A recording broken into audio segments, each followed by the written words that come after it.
apakah dosa yang dilakukan keturunan Set itu semata-mata hanya mengawini keturunan Kain? Tidak. Mereka mengambil istri itu Mikol, Asher, Bakar. Siapa saja yang mereka suka, ini tekanannya. Siapa saja, segalanya yang dia suka. Artinya anak-anak Set itu sebagai anak-anak Allah mengambil siapa saja dari mereka yang mereka sukai. Dari anak-anak keturunan Kain tadi. Tanpa mengindahkan keimanan dari anak-anak perempuan manusia yang cantik-cantik tadi. Padahal kalau kita lihat dari sejak penciptaan manusia itu narasinya Tuhan ingin manusia itu sempurna. Tuhan ingin manusia itu taat agar manusia itu tidak berbuat dosa. Makanya setiap kali terjadi penyimpangan dalam sejarah, Tuhan mencoba meluruskannya. Tetapi tentu di situ memang ada pilihan bebas manusia.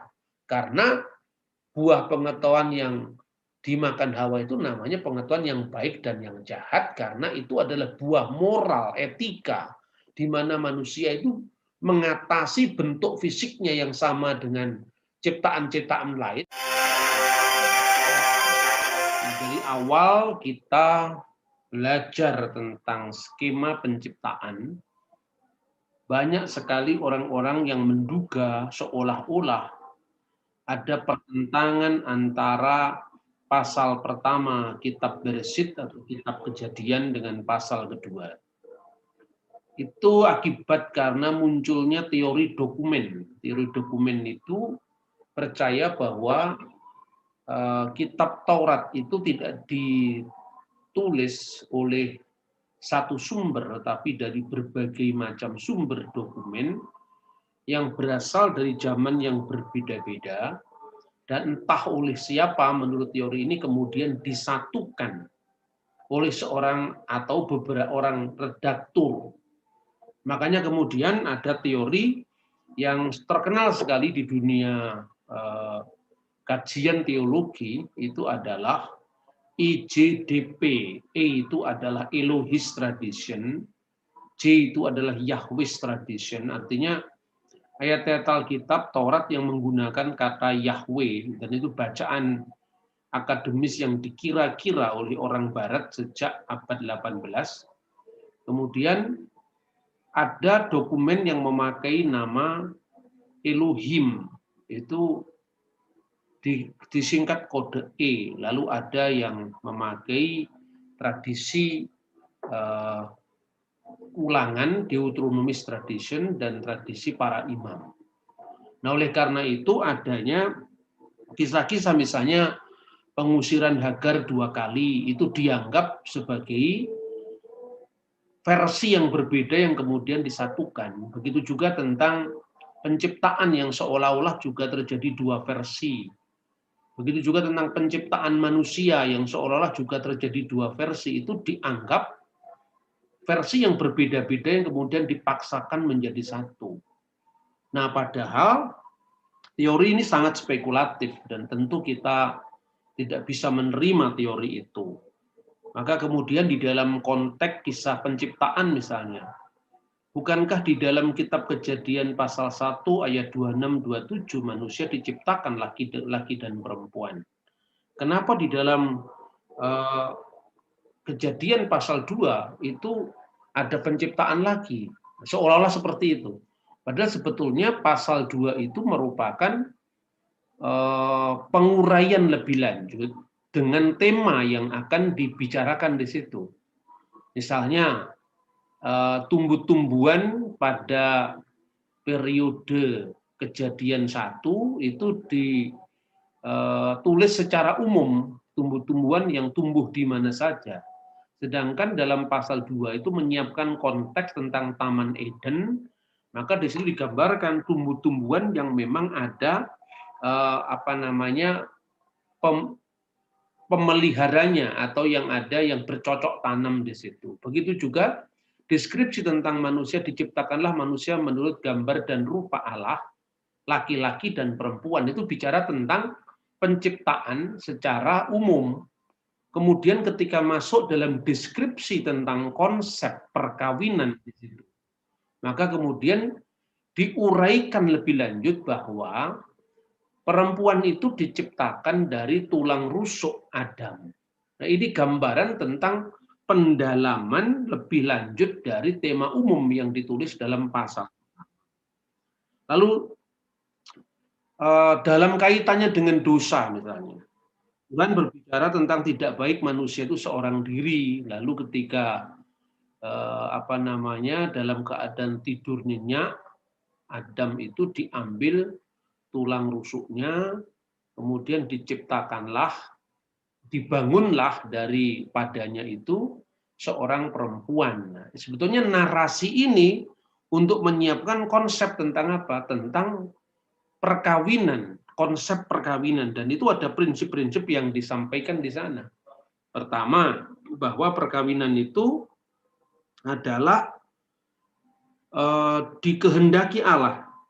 Perkawinan itu adalah ketentuan Allah, dan ini jelas sekali dalam pasal 2 ayat 18, tidak baik manusia itu seorang diri, maka Tuhan menciptakan lembaga perkawinan yang dikuduskannya di situ. Kemudian prinsip yang kedua, perkawinan itu monogami. Kenapa itu ditekankan di sini? Karena nanti ketika kita sekarang akan belajar tentang keturunan Adam dari Kain dan keturunan Adam dari Set. Keturunan Adam dari Kain itulah orang yang pertama kali melakukan perkawinan poligami. Nah, ini melanggar ketentuan daripada konsep perkawinan yang diciptakan Tuhan yang dijelaskan di dalam pasal-pasal yang kemarin kita baca. Kemudian yang ketiga, itu adalah prinsip perkawinan itu adalah laki-laki dengan perempuan. Jadi tidak boleh laki-laki dengan laki-laki atau perempuan dengan perempuan. Nah, konsep ini merupakan pemandu daripada kehidupan normal manusia dipersiapkan untuk pemberian norma tentang peristiwa yang dikisahkan dalam peristiwa Sodom dan Gomora. Jadi semua itu ada semacam sistematiknya ya. Kemudian yang keempat, perkawinan itu tidak hanya sebagai hubungan jasmani ya. Artinya hubungan perdata, hubungan hukum atau hubungan seksual, tetapi juga hubungan rohani. Itu kemudian yang keenam, sekalipun perempuan itu dibuat dari tulang rusuk Adam, tetapi ditekankan konsep kesepadanan antara laki-laki dan perempuan, karena perempuan diciptakan sebagai penolong yang sepadan dengan laki-laki. Inilah konsep-konsep yang digambarkan normatif untuk menyiapkan seluruh narasi yang akan diceritakan di dalam Alkitab. Nah, kemarin kita sudah bicara juga tentang dosa yang masuk pertama kali ke dunia manusia melalui kejatuhan Adam dan Hawa. Nah, kemudian Tuhan menjanjikan dengan apa yang disebut dengan protoevangelium, Injil pertama, yaitu kabar baik pertama tentang keturunan perempuan yang akan meremukkan kepala ular. Tapi sebaliknya juga, ular akan meremukkan tumit dari keturunan perempuan itu yang digenapi dengan penyalipan. Nah, itu kira-kira yang kita sudah pelajari selama 3 pertemuan sebelumnya. Sekarang kita akan belajar apakah setelah Adam dan Hawa tidak ada dosa lagi. Nah, itu yang harus kita belajar. Ternyata masih ada dosa. Iblis tidak tinggal diam, sekalipun dia sudah dinyatakan bersalah ya. Tetapi iblis tetap tidak tinggal diam. Si ular tua itu terus berusaha menggelincirkan manusia. Dari aksi pertama setelah Adam dan Hawa adalah masuk di dalam kisah tentang Kain membunuh Habel. Kain yang membunuh Habel diceritakan dalam Kejadian pasal 4 yang kita baca sekarang ini. Kemudian manusia itu bersetubuh dengan Hawa istrinya dan mengandunglah perempuan itu lalu melahirkan Kain. Maka kata perempuan itu, aku telah mendapat seorang anak laki-laki dengan pertolongan Tuhan. Selanjutnya dilahirkannya lah Habel, adik Kain, dan Habel menjadi gembala kambing domba, Kain menjadi petani. Ungkapan bahwa sebetulnya karena kalau kita belajar, seluruh yang diceritakan dalam Alkitab itu adalah tema-tema besar. Nah, tema-tema besar itu tentu tidak bisa dianggap sebagai laporan terinci seperti sejarah modern. Nah, tema-tema besar ini setelah tema kejatuhan manusia dalam dosa, maka kemudian manusia berketurunan. Anak-anak Adam itu siapa saja nggak dijelaskan, tapi tema yang mau dijelaskan Kain dan Habel. Makanya kemudian tidak usah kita mencari lalu Kain kawin dengan siapa, Habel kawin dengan siapa ketika kemudian Kain itu pergi lalu dia takut dengan siapa sehingga dia minta tanda dari Tuhan. Itu karena kita membaca Alkitab dengan deskripsi modern. Tentu yang dibicarakan dalam Alkitab sebagaimana tadi kita bicara tentang pasal 1 umum, pasal 2 merupakan penjabaran, itu adalah tema-tema yang ditekankan dalam narasi kitab suci. Setelah beberapa waktu lamanya, maka Kain mempersembahkan sebagian dari hasil tanah itu kepada Tuhan sebagai korban persembahan. Habel juga mempersembahkan korban persembahan dari anak sulung kambing dombanya, yakni lemaknya. Maka Tuhan mengindahkan Habel dan korban persembahannya itu. Tetapi Kain dan korban persembahannya tidak diindahkannya. Lalu hati Kain menjadi sangat panas dan mukanya muram. Jadi hukum dosa sekarang kalau kita bicarakan. Karena Tuhan tidak mengindahkan korban dari Kain itu, tetapi mengindahkan korban adiknya Habel, maka sakit hatilah dia. Mengapa hatimu panas dan mukamu muram, firman Tuhan. Dan ini hukum dosa. Mukamu berseri jika kamu berbuat baik. Jika engkau tidak berbuat baik, dosa sudah mengintip di balik pintu.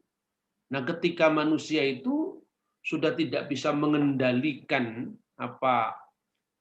menjadi emosi, menjadi kendali yang baik, menjadi pengemudi yang baik atas hidupnya, ya.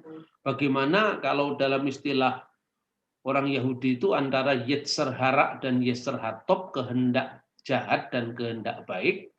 Dan kemudian ketika engkau tidak berbuat baik, itu artinya niat tidak berbuat baik.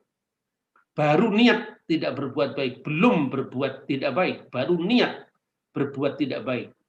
Dosa sudah mengintip di balik pintu. Nah, di dalam banyak tafsiran Bapak Gereja, sebetulnya makanya di sana ada ungkapan jangan berzina dan jangan ingin berbuat zina dan sebagainya. Itu nanti penafsiran ini tidak bisa lepas daripada latar belakang para penafsirnya. Misalnya pengaruh hukum Romawi atau tempat di mana dia hidup, dan itu saling melengkapi sebetulnya. Dan di dalam konteks kajian hukum sebetulnya ini sangat penting, ya, karena itu di dalam hukum itu ada istilah yang namanya mens rea, kehendak unsur jahat. Nah, unsur jahat itu ketika menjadi kenyataan itu dilatar belakangi oleh niatan. Itu sebetulnya hukum-hukum seperti ini muncul dalam konteks kesadaran manusia yang universal, yang disebut hukum dosa tadi. Karena apa? Apapun agama, latar belakang bahasa, latar belakang budaya, sebetulnya nilai tentang baik dan yang baik dan yang jahat itu adalah universal. Sebab apa? Ada hukum moral dalam diri manusia. Ketika kita tidak mau disakiti, tentu kita tidak mau menyakiti. Dan itu menjadi norma atau timbangan keadilan.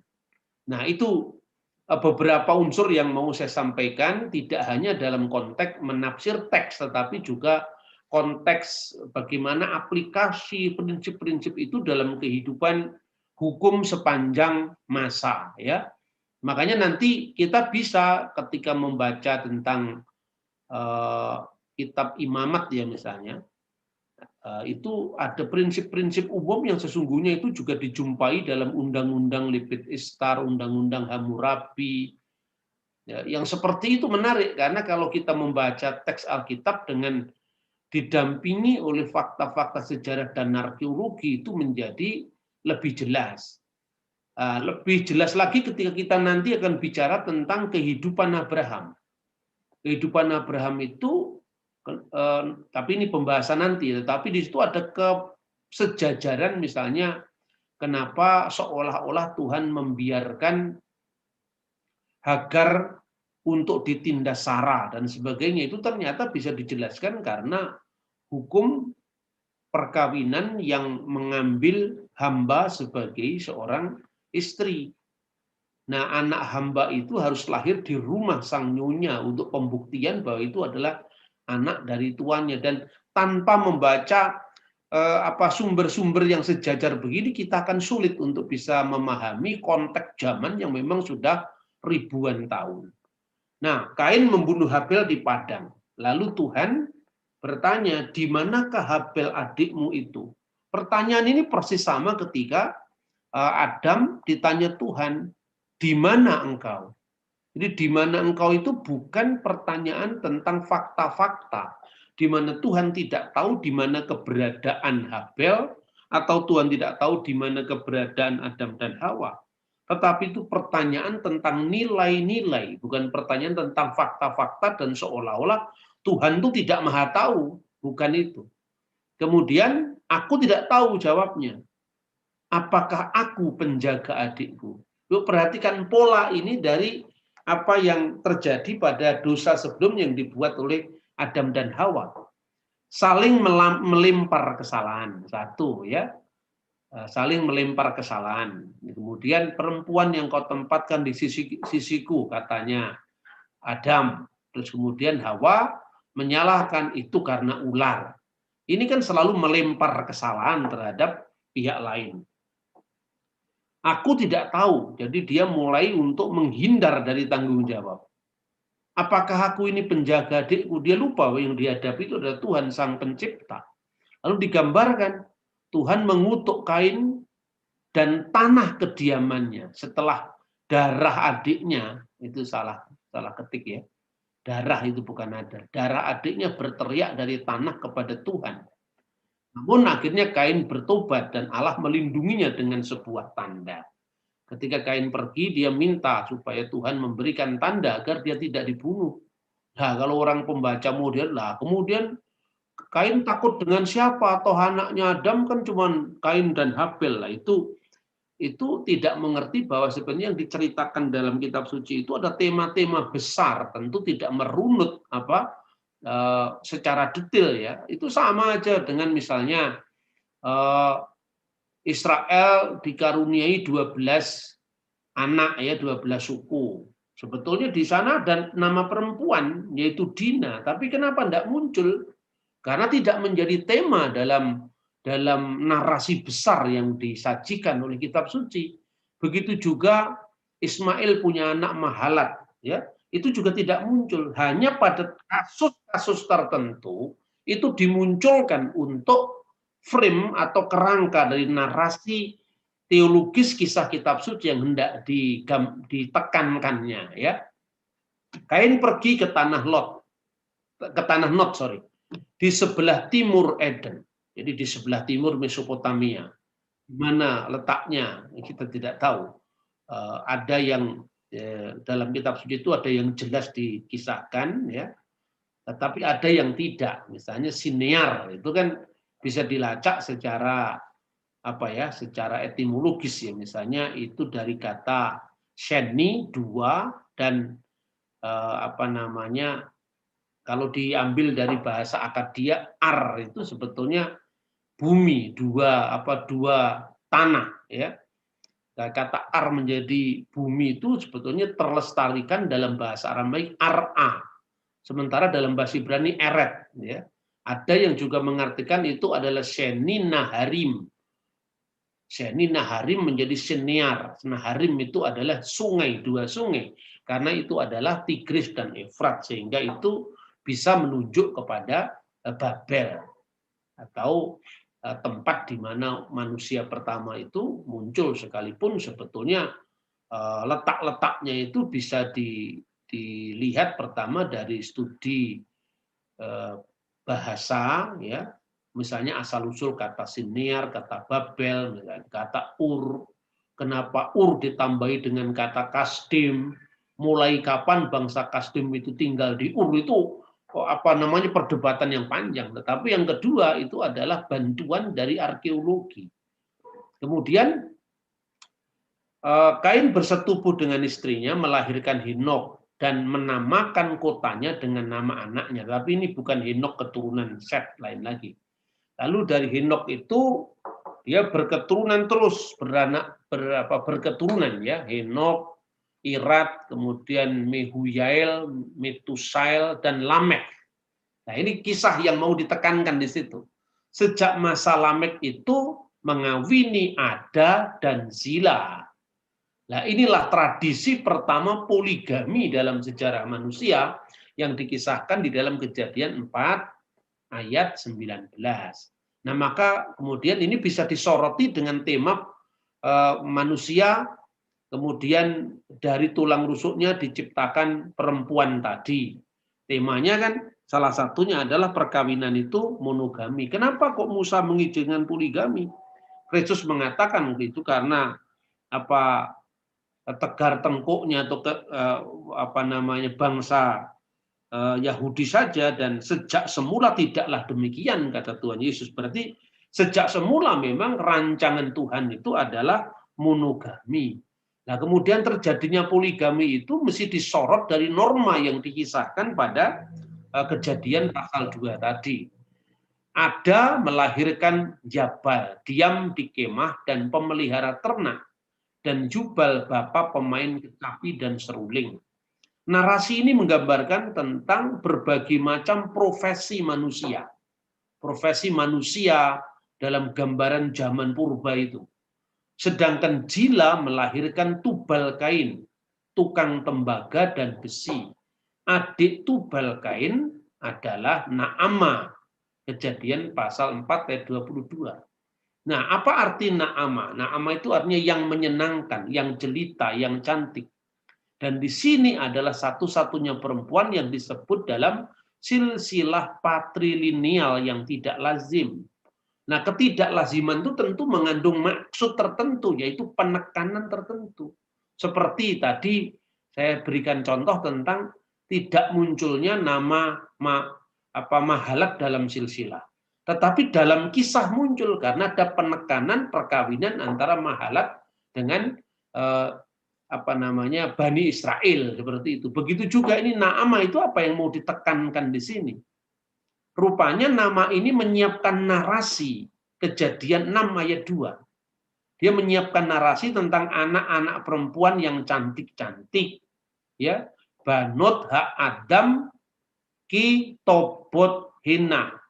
Apa yang mau ditekankan di sini nanti perkawinan tentang anak-anak Set yang dianggap sebagai anak-anak Allah, itu kata kiasan, mereka yang memelihara peri hidup atau peri kehidupan yang sejalan dengan maksud Allah, dan anak-anak Kain yang digambarkan dalam perkawinan itu berketurunan itu dari Henokh, Irad, Mehujael, Metusael, Lamek, dan kemudian dari poligami itu lahirlah kemudian salah satunya itu Naama tadi, berketurunan ya, Naama tadi.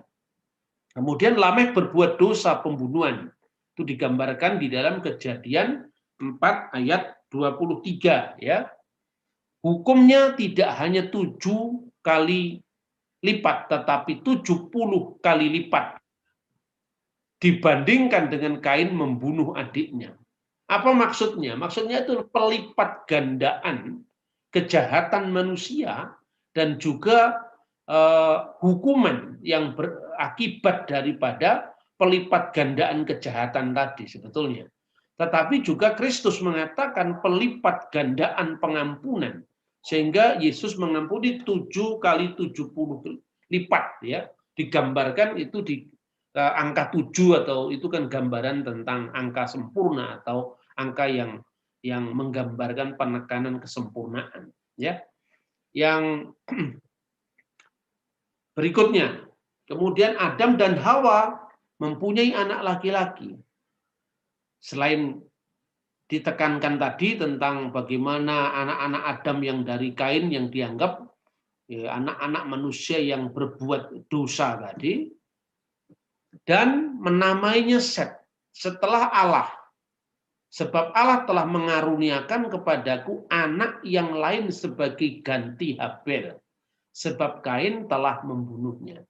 Jadi seolah-olah munculnya Set ini sebagai ganti dari posisi Habel yang dia diperkenan di depan Tuhan karena korbannya tadi. Nah, dari Set itu kemudian lahirlah Enos. Kata Enos itu artinya manusia sebetulnya. Waktu itulah orang mulai memanggil nama Tuhan, memanggil nama Tuhan, ya.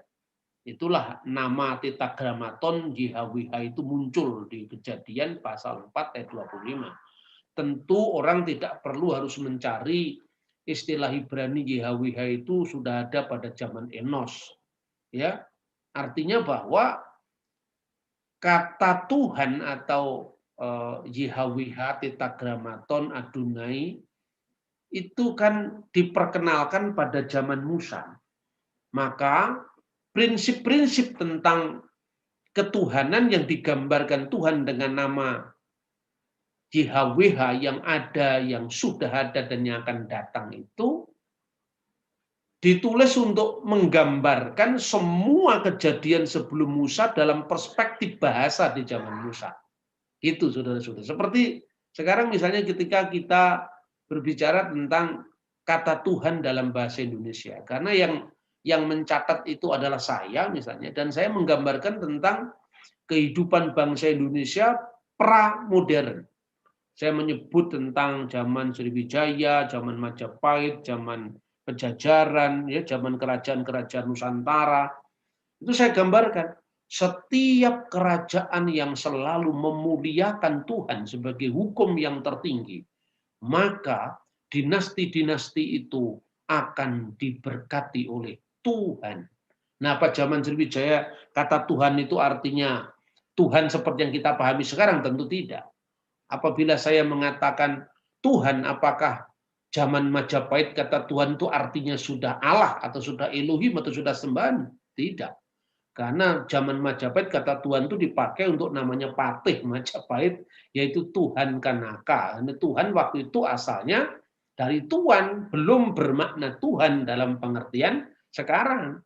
Kata Tuhan dimaknai dengan Allah atau Tuhan dalam makna sekarang itu kan baru pada zaman Prasasti Minyeh 7, Prasasti Trengganu, itu perkembangan. Begitu juga ketika Tuhan berfirman kepada Abraham, akulah Tuhan, Allah yang maha, aku yang telah menyatakan diri sebagai El Shaddai, Allah yang maha kuasa kepada Abraham, Ishak dan Yakub.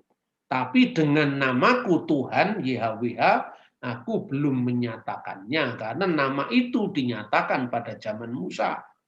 Maka melalui pembelajaran yang dinamis seperti ini, kita tidak terjebak dengan permainan kata-kata, istilah nama Tuhan, dan sebagainya.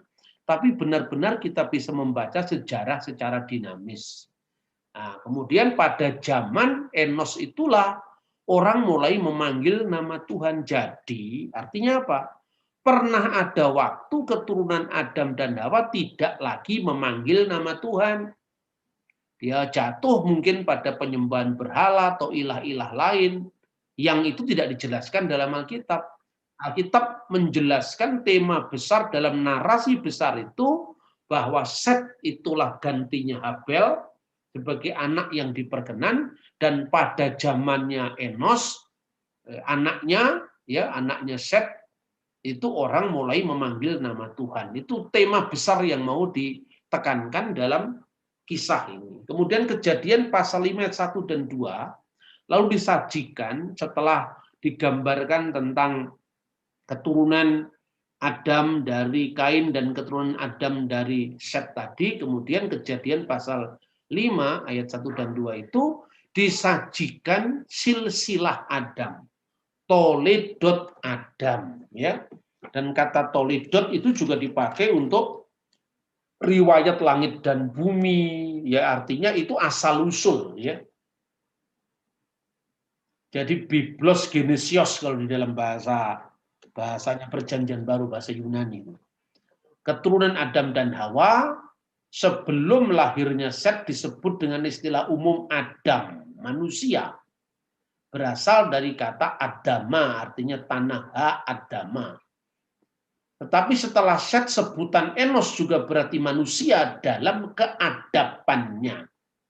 Jadi kalau istilah Adam itu artinya manusia, ya manusia dari kodrat insaninya yang diciptakan dari Adama, dari tanah. Tetapi gambaran kemudian manusia juga maknanya disebut Enos yang artinya manusia. Ya, dalam bahasa-bahasa Semitik setelah ini juga itu mesti dilestarikan. Di dalam bahasa Aram itu Enas, ya di dalam bahasa Arab itu Anas. Ya. Adapun kalau bahasa Arab Anas diterjemahkan jadi bahasa Indonesia manusia, itu pengaruh bahasa Indonesia yang sudah dipengaruhi bahasa Sanskrit, bahasanya orang Hindu. Jadi sebetulnya bahasa kita juga saling meminjam. Ya ayyuhan nas, diterjemahkan wahai manusia. Artinya apa itu manusia? Manusia itu Adam dan Hawanya orang Hindu. Manu itu adalah Adamnya, Syatarupa itu Hawanya, maka disebut manusia. Ya, tapi kan orang tidak perlu mengatakan, oh tapi kata manusia itu Hindu, awas-awas Hindu. Harus dikembalikan jadi Anas. Nah, orang tidak ngerti Anas, dipikir Nanas. Karena kadang-kadang orang itu fanatik dengan bahasanya, tidak melihat substansi ajarannya. Dari Set lahirlah Enos, Kenan, Mahalael, Yared, Henok, Metusaleh, Lameh. Perhatikan, di sini juga muncul nama Lameh. Ada keturunan dari dua nama Lameh. Satunya keturunan Kain, satunya keturunan Set. Dari keturunan Adam melalui Kain, pada akhirnya ditemukan nama Lameh yang berbuah dosa. 70 kali lipat, dan dari Zila lahirlah Naama, moyang anak manusia yang cantik-cantik, Kejadian pasal 6 ayat 2. Nah, keturunan Adam dari Set akhirnya juga ditemukan nama Lamek yang akhirnya melahirkan generasi saleh, yaitu Nuh. Di mana Nuh itu mendapat kasih karunia di mata Tuhan. Itulah makna anak-anak Allah sebetulnya. Jadi anak-anak Allah itu bukan kemudian malaikat yang datang melihat manusia cantik-cantik lalu kawin seperti kisahnya Joko Tarub, bukan itu sebetulnya ya. Kalau itu kan itu dunia apa ya? Dunia mitos sebetulnya itu kan. Bukan mitos, dunia cerita rakyat itu loh, dongeng. Nah, Bene Ha Elohim, anak-anak Allah. Dalam Kejadian namanya 2 adalah keturunan Set yang diperkenan oleh Allah. Mengalami kejatuhan setelah mengawini Benot Ha Adam, anak-anak perempuan manusia. Perhatikan, Benot Ha Adam. Adam itu adalah manusia dalam fitrah kefanaannya kan diciptakan dari tanah, ya. Lalu anak-anak keturunan Kain yang melakukan kejahatan itu konotasinya ketika diceritakan dalam narasi anak-anak Allah mengawini anak-anak perempuan manusia. Apakah dosa yang dilakukan keturunan Set itu semata-mata hanya mengawini keturunan Kain? Tidak. Mereka mengambil istri itu Mikol, Asher, Bakar. Siapa saja yang mereka suka, ini tekanannya. Siapa saja, segalanya yang dia suka. Artinya anak-anak Set itu sebagai anak-anak Allah mengambil siapa saja dari mereka yang mereka sukai. Dari anak-anak keturunan Kain tadi. Tanpa mengindahkan keimanan dari anak-anak perempuan manusia yang cantik-cantik tadi. Padahal kalau kita lihat dari sejak penciptaan manusia itu narasinya Tuhan ingin manusia itu sempurna. Tuhan ingin manusia itu taat agar manusia itu tidak berbuat dosa. Makanya setiap kali terjadi penyimpangan dalam sejarah Tuhan mencoba meluruskannya. Tetapi tentu di situ memang ada pilihan bebas manusia. Karena buah pengetahuan yang dimakan Hawa itu namanya pengetahuan yang baik dan yang jahat karena itu adalah buah moral, etika di mana manusia itu mengatasi bentuk fisiknya yang sama dengan ciptaan-ciptaan lain, misalnya binatang-binatang, tapi di situ ada roh yang ditiupkan oleh Tuhan yang menggambarkan perbedaan dia secara moral, mengerti yang baik dan yang jahat, dibandingkan dengan makhluk-makhluk yang lain tadi. Nah, pada waktu perkawinan anak-anak Allah dengan anak-anak perempuan manusia itu, dicatat dalam Alkitab, ada orang-orang raksasa ada di bumi. Hiduplah orang-orang raksasa di bumi. Nepilim. Nah, Nepilim ini sebetulnya siapa ya? Dari hasil perkawinan anak-anak keturunan Set dengan anak perempuan keturunan Kain, maka lahirlah kalau dalam kitab suci digambarkan Hagiborim. Gibor itu kan besar, El Gibor Allah yang besar, Allah yang perkasa. Hagibor Asher Mi'ulam, orang-orang yang gagah perkasa. Siapa mereka? Mungkin saja kalangan militer, orang-orang yang kuat, ya. Dan Ansei Hashem, orang-orang kenamaan. Nah, perhatikan kenapa di sini ada istilah kenamaan. Dan nanti ketika kita belajar tentang Menara Babel digambarkan tentang marilah kita mencari nama. Dengan cara apa? Dia menciptakan teknologi kemegahan yang sesungguhnya bukan teknologinya itu yang salah, tetapi motivasinya yang salah. Karena mereka mau membangun menara Babel. Bab itu pintu, El itu Elohim.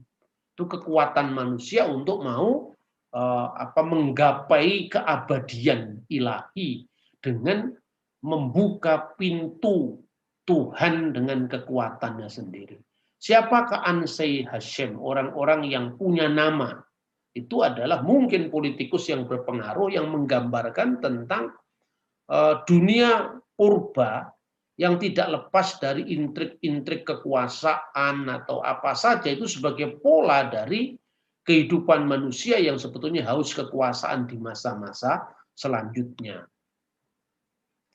Nah, keturunan Set itu gambaran tentang Hanepilim yang hidup di bumi. Ya, Hanepilim Hayu Ba'aret. Orang-orang Nepilim, orang-orang raksasa, sebetulnya terjemahan raksasa itu orang-orang yang berukuran besar atau orang-orang besar gitu ya.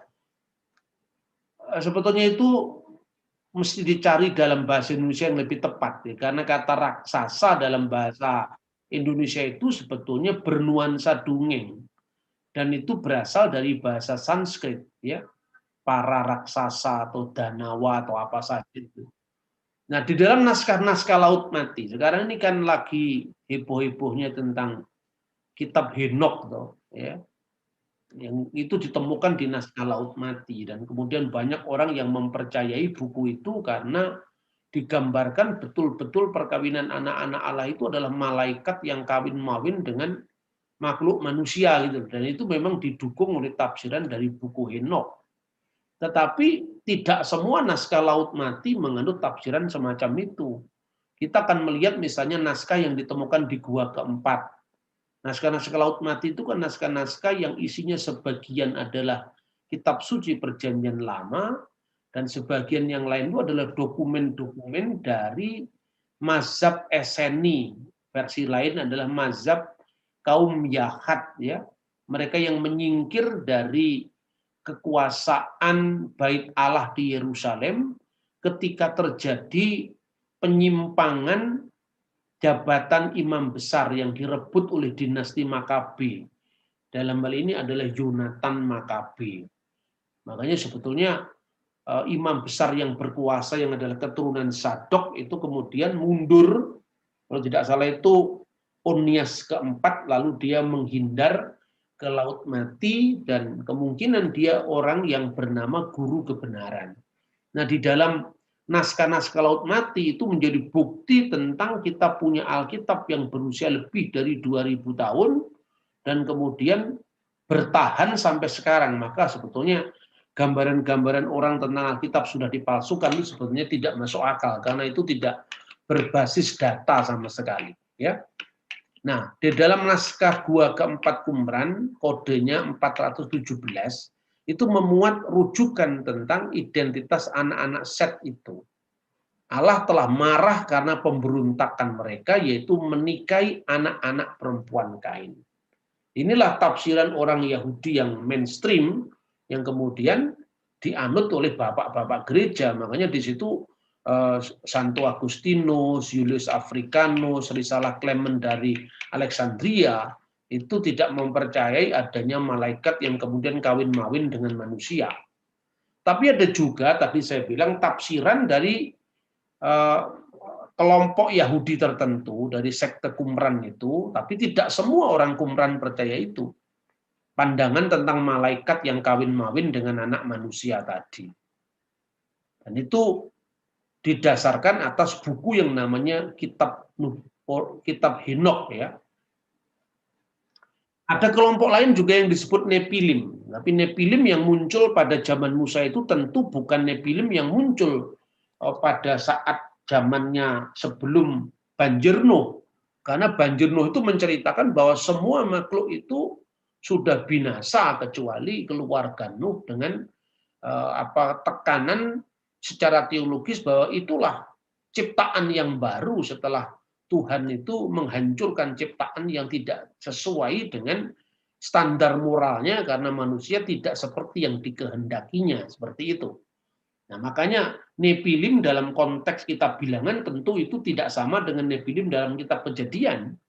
Nah, maka istilah itu bisa dipakai dengan cara yang sama, tetapi tentu konteks zamannya juga dilihat berbeda-beda.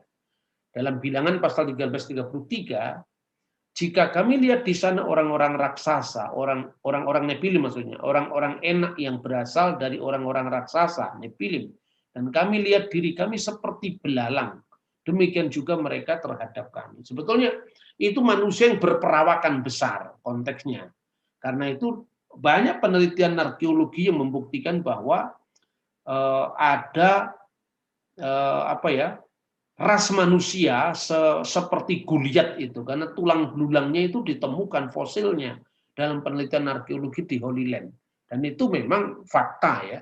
Tetapi tentu menghubungkan orang-orang Nepilim pada orang-orang raksasa pada kitab Bilangan dengan kitab Kejadian itu terlalu jauh. Itu. Kemudian terjadilah setelah itu adalah banjir besar yang melanda. Karena Tuhan berfirman, aku akan menghapuskan manusia yang telah kuciptakan dari muka bumi. Tetapi Nuh mendapat kasih karunia di mata Tuhan. Itu skema. Kalau kita lihat dari awal itu Tuhan ingin mengendaki manusia itu baik adanya dengan proyek yang sudah dicanangkan Tuhan lewat lembaga perkawinan, ya. Makanya 7 berkat perkawinan dalam Yahudi itu selalu digambari dengan penciptaan, pada umumnya penciptaan manusia, Adam dan Hawa, supaya berketurunan dan seterusnya sampai kemudian pengantin laki-laki dan pengantin perempuan dengan 6 prinsip yang tadi sudah kita bicarakan. Nah, tema tentang banjir besar ini akan kita lanjutkan di dalam kajian berikutnya. Terima kasih, Tuhan memberkati kita.